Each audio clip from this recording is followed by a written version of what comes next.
Justin, and John Comel, the chairman of the New York Power Authority. All my partners in government. I see our incoming mayor is here. I think anybody else, and Crystal here, Crystal Peoples-Stokes, our Sean Ryan and Crystal Peoples-Stokes, and many assembly members and elected officials who've joined us here today. It is great to be here to discuss our energy future. And it's especially fitting we're here at the Buffalo AKG Museum of Art. And why I wanted to come here, of any place in the state I could do this, is that I'm reminded that not this building, but the building that you'll see, the older looking building, is from the 1901 era. And it was built in order to help showcase the fact that Buffalo was basically the epicenter of everything at the time when it came to power, because we were the first city in the world to be electrified. And so we had electric lights. People were fascinated by this. What do you mean electric lights? How can that be? And people came from all over to see this in the entire exhibition. So it was certainly a high point, but a reminder that we can continue energy innovation and how to do power innovation as we venture into this next century again. So Buffalo is known as the City of Light, and actually I would say the museum was built for the exhibition. It wasn't done in time, so it missed the opening, but we still celebrated associated with that as well. But this new building is a reminder of the future, and a reminder that traditions matter. And there's been a long-standing, proud tradition of cooperation between New York and Ontario. This has always been, it's the neighbor. We've done so much together, and I will just digress and say I'm a boater on Lake Erie. It's one of the most beautiful places in the world, and we stop at many of the ports of call in Canada, Ontario, and just feel that warm embrace of a shared bond that our region brings to all of us. It's not just sports. Go Blue Jays next time. You did very well this year, but also I know you're rooting for the Buffalo Bills, and you come to hockey games and the baseball games in the summertime as well. And but also our culturals, our tourism. You find me in my old life many times up at Niagara Lake or strolling around both sides of the falls. And so it is just, it's a world-class region. And we need to continue working together to promote these incredible assets, but also the strength of our friendship and relationship, which is enduring. And I'm also reminded we just came off of the bicentennial, the celebration of the Erie Canal, something that was an extraordinary feat of engineering in its time, but also it opened up Canada to New York City. And that connection also was one of the catalysts for explosive growth, opening up the Midwest, Canadian cities, ultimately the Seaway, St. Lawrence Seaway that came through. So we've always been connected through waterways and energy sources as well. And our economies are intertwined. The trade, despite some setbacks, won't go into too much detail there, but we want to make sure that our trade relationship remains trusted. It's a beneficial relationship. We understand that. And I'll acknowledge that there's been some terrible policies that have come out of Washington, coincidentally just in 1 year. And they've been hard to accept as someone who doesn't understand why there's a hostility toward Canada overall, but certainly it shakes us to our core as well, as people who value our friends in Ontario and Quebec particularly as they border our great state. So I don't want those policies to jeopardize the goodwill, the friendship, and we just want to make sure that that we continue doing things that show that collaboration. And as these threats out of Washington come, we're going to stand firm and let people know who our friends are, who we also care about very deeply. So our partnership between New York and Ontario is rock solid, and as long as I'm governor, it's going to stay that way. And so we sat down together. It's about relationships. Premier Ford and I sat down together. There was a meeting of Northeast governors and the Canadian premiers that all border this region. We got together in Boston to talk about the threats out of Washington, how destabilizing that is for trade and our relationships overall, but how we can individually step up and ignore that process, those threats, that hostility, and show we truly are friends, truly friends. And so we talked about economic opportunities. We also had a great conversation about power And the Premier spoke with great pride about what is occurring at the Darlington area. We are focusing on small modular reactors, and I was very impressed. And so I wanted to learn more. And I was intrigued with your forward-thinking approach to delivering clean energy for the next generation. And so we focused on how we can stay true to our environmental commitments, which I truly believe in, but also our commitment to ratepayers to keep utility costs affordable, which is not just a buzzword, it is the reality. We as leaders have to focus on reliability, sustainability, and affordability all at the same time. So we found a way together, and that is through nuclear energy. And Ontario is already home to, 17 of 18 nuclear plants operating in Canada, so ahead of your time, and Ontario Power Generation is leading the way in deploying North America's first small modular reactors, which I've been very intrigued with. And the Darlington project, which you'll talk about, is going to be generating 1.2 gigawatts of power. And our conversation also led me to the understanding that Ontario OPG is collaborating with the Tennessee Valley Authority as well. When you said that, I said, well, wait a minute, why are you cooperating with them? I'm right here. So that was another thought, light bulb that went off in my head, like why aren't we also taking advantage of your forward-thinking approach when it comes to power? So today, to cement these conversations just from a few months ago, to add some substance to them, OPG signed a memorandum of understanding with NYPA to work together to share information on the best ways to bring advanced nuclear power to the state of New York. And they'll use their expertise and know-how and be a great resource in our next chapter in our nuclear story.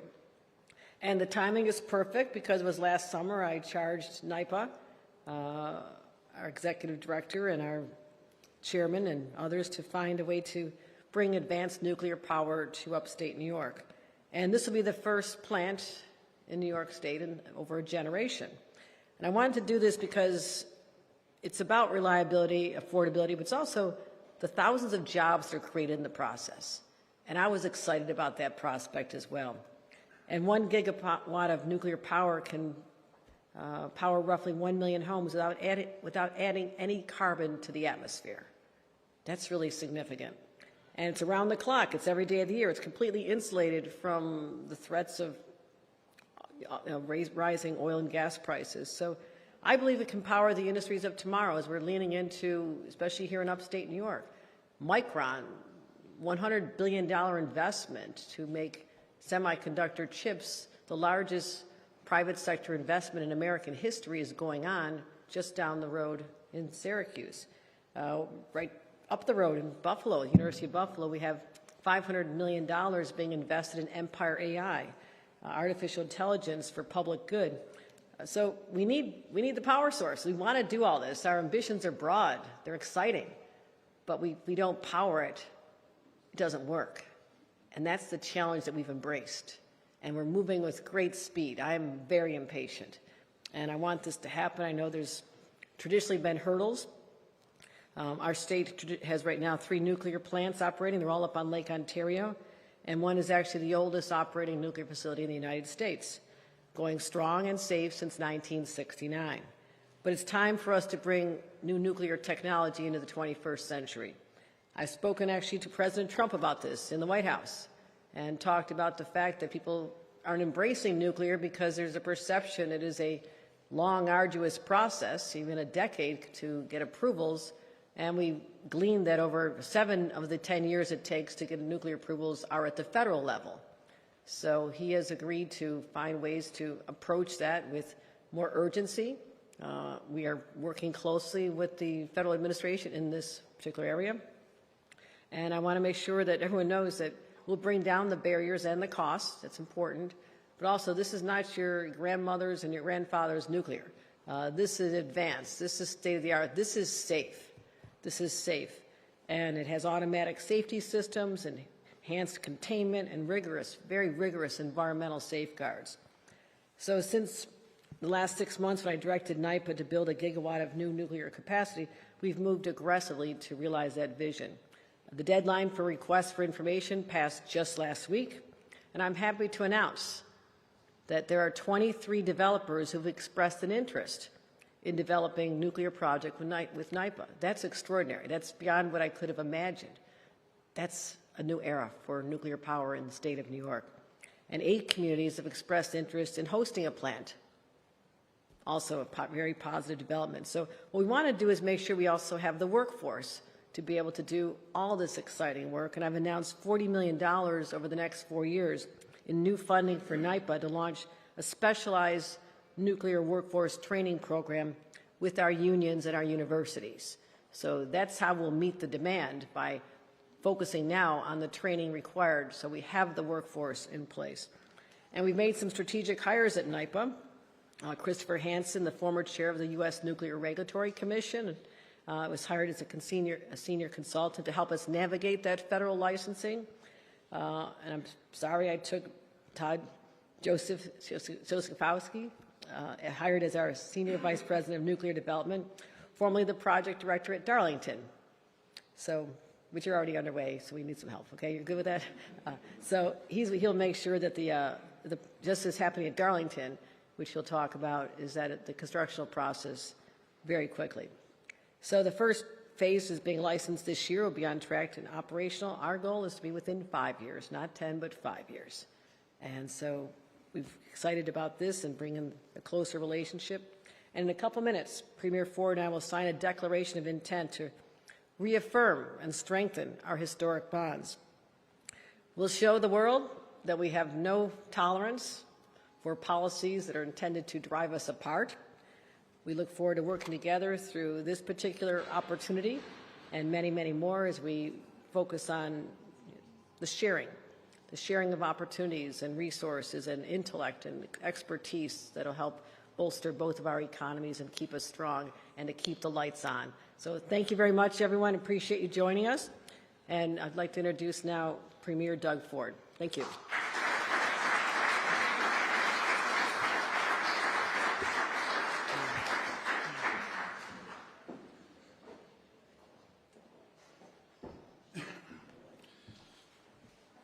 Well, first of all, good morning, everyone. And it's a real pleasure to be here.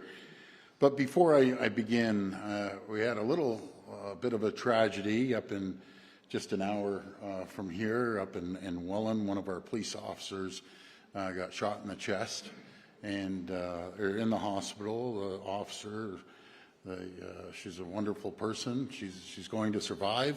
And I just want to say our prayers and thoughts are with the family. Our prayers and thoughts are with all the police on both sides of the border, and that we'll always have their backs. And may God bless her, and I pray everything's going to work out. I'm very, very confident it will. I want to thank Governor Hochul. Thank you very much. The first day we met, we hit it off, just boom. It was great neighbors, great friends, and I'm so happy you invited us to Buffalo. I understand this is the hometown gal. You're here, you grew up here, and have a lot of deep roots in Buffalo. And I can't tell you how many times I've been in Buffalo, probably hundreds of times. And we just look forward to a great relationship. I want to thank my Minister of Energy, Stephen Lecce. Thank you for coming. Also, Minister of Mines as well. Majority Leader Stokes, thank you. Boy, look, you've been around a long time. People love you here. So that is great. Along with Senator Ryan and Mayor, congratulations, Mayor Scanlon. Thank you for hosting us in your beautiful city here. And as well, I want to thank Nicole. Nicole, for all your leadership and the work that you do over at OPG. And thank you for supporting our closest friends and allies to create new nuclear power. And as well as Justin Driscoll and John Colmel from NYPA. We're here today to celebrate and strengthen the deep relationship between New York and Ontario. It goes back a couple hundred years, if you think of it. It's absolutely incredible. New York is Ontario's third largest exporter partner, and Ontario is New York's, I like saying, #1 customer. And in Canada, it's vice versa. The U.S. is our number one customer. And we're their number one customer. We buy more goods than any other jurisdiction in the world. Our shared history is one of friends, family, and great sports rivalry. But since we don't have an NFL team, you have a few million people on the other side of the border cheering the Bills. I love when it snows and everyone grabs their shovels. Everyone sits back. So go Bills! You gotta take it this year, and I'll be cheering them along. And also the Great Lakes economy, which is absolutely massive along the Great Lakes, and we share approximately about 400 miles of border, just Ontario, not to mention Quebec as well, and just the benefits for both countries. New York and Ontario have an abundant amount of natural resources that we can share. We have the largest deposit of critical minerals or rare earth minerals, and Minister Lecce is in charge of that. And who do we want to give them to? Is our closest friends and allies, to make sure those critical minerals are powering your manufacturing, your data centers, your and any technology, microchips. Everything has critical minerals in it, and we want to ship them down here. As well as all the skilled workers and manufacturing might that the world needs. Now, I was telling the governor, I looked up both our GDPs, and between Ontario and New York, we would be the 7th largest jurisdiction anywhere in the entire world. So New York and Ontario are economic powerhouses on all sorts of different fronts, no matter if it's manufacturing or banking. New York is number one financial sector. We're right behind in number two, and as well as manufacturing and technology and AI and life sciences, and the list keeps going on. But with energy demand, everything needs energy. Ontario is expected to increase up to 90% over the next 25 years. I'm going to put this into perspective. We're building out, we're building new, no matter if it's a small modular reactors or large-scale nuclear, is 16,000 megawatts. Now, a lot of people out there, what's a megawatt and so on? I convert it into homes. So that's enough to power 16 million homes. And who do we want to give our energy to? Our closest friends and allies, no matter if it's New York State or Michigan or Minnesota that we ship power down to. And that really, that's the future. The future is having the energy to power the companies, power the homes, power massive data centers that take a tremendous amount of energy, and we're there for you. And I've always said, and I know I've mentioned this to the governor, just probably 2 hours up the road, we have Darlington there. We have another Bruce Power and Pickering. Bruce Power is the largest nuclear large-scale facility in the world. We're going to be adding on to that as well. So when you look at all of it, if we put everything out there, we'll have, what, 40,000 megawatts, probably a little more than that. We power up everything. For our part, Ontario is building the first small modular reactors in the G7, and we're leading the way at Darlington site, which is just, as I said, a couple hours up the road. We invite you. We invite to share the technology. We're very open. As you said, Governor, we're sharing the technology in a partnership with Tennessee Valley Authority. And I remember you said the same thing when I told you last time. How about us? And absolutely, we're going to be there for the folks of New York. And we're upgrading existing large-scale nuclear as well across all our nuclear facilities, which is so important, and building the first large-scale nuclear facility in decades. So we have the 3, and then we have a federal 4th, but we're building a 5th one.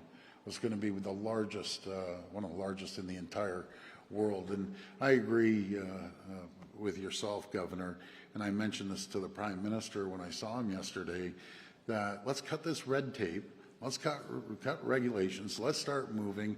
Nowadays, around the world, it's faster, quicker, immediate. Because if we don't do it, other countries around the world, be it China or other countries, are going to be building out, and they're going to leave us behind. But I can assure you, with the leadership of Governor Hochul, ourselves, we will never, ever let that happen. We're close friends and the closest allies. For our part, as I was saying over at the Darlington site, we will have you by, and I'd like to see this relationship start immediately. I saw both of you signing the agreement downstairs, so we're gonna sign that as well.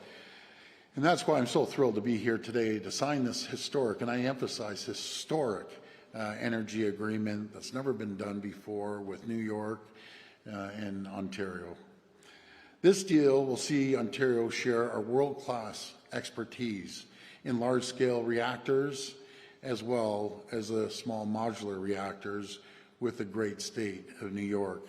As part of our deal, Ontario Power Generation and New York Power Authority will work together on developing an implementation of advanced nuclear technology. I always say it's safe, number one, it's clean, it's green, it's reliable, and it's cost affordable for especially the ratepayers here and over in Ontario as well. But before I conclude, I just want to take a few moments to talk about our relationship. You know, I appreciate our relationship between New York and myself and the governor. I consider her a friend. She can pick up the phone anytime, and we'll be chatting on the phone. But first of all, I want to say I love the U.S. Canadians love the U.S., and I know the Americans love Canadians. I spent 20 years of my life in this beautiful country, in our Chicago manufacturing facility, in our New Jersey manufacturing facility, and I've traveled to every single state. And as I always say, my kids basically grew up coming to our Chicago facility and down in Florida. And I just want to say that we need to work together. Protectionism just does not work anywhere in the world.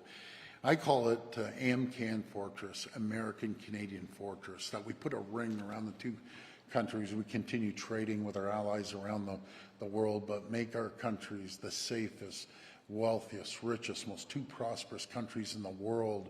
No matter if it's our energy that we're shipping down here or goods that we buy off our great friends and allies here, or rare earth minerals as well. You know, that's a beacon of stability and security, and it sends a message around the world, and together we will prosper, the likes of which two countries have never seen before. When, you know, I always say a tariff on Canada is a tax on the American people. And it's amazing. I talk to governors every day. I just talked to the great governor in North Carolina. I'm here with Governor Hochul. I talk to senators and congressmen and women. The ironic thing is, folks, I talk to both Democrat and Republicans. I have yet to meet a Republican that agrees with President Trump's strategy of going after his closest friends and allies. This does not work. You can't unscramble an egg that's been around for generations. You have to make the omelet larger, and everyone's going to benefit. There'll be more jobs, more security, and both countries are going to thrive like they've never seen before. But folks, I want to welcome everyone to Toronto. I can't wait to take a tour of this stunning art gallery, and I encourage all Ontarians to come and visit this beautiful art gallery, and vice versa. Anyone from New York State, come over to Ontario. Governor, maybe we put a zip line across Niagara Falls. I don't know. I think we're going to stop at the customs on either end, but we're going to do great things. The governor and I have also talked about a beautiful area is Niagara here, and Niagara over in Ontario. We're going to do great things together. But I just want to say God bless the people of the United States of America, and God bless the people of Canada. Thank you so much for having us today. Thank you.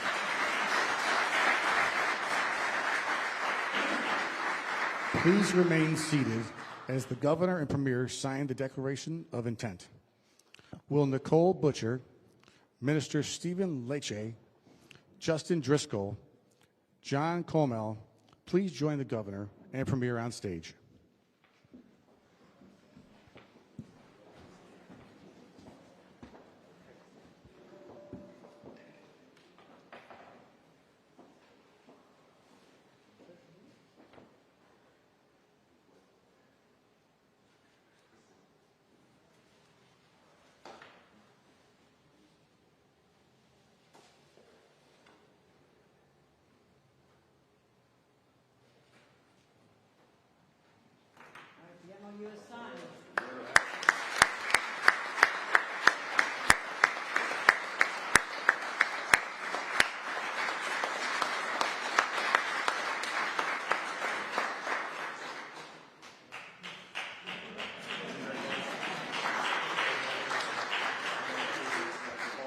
That concludes today's binational event. Thank you for coming.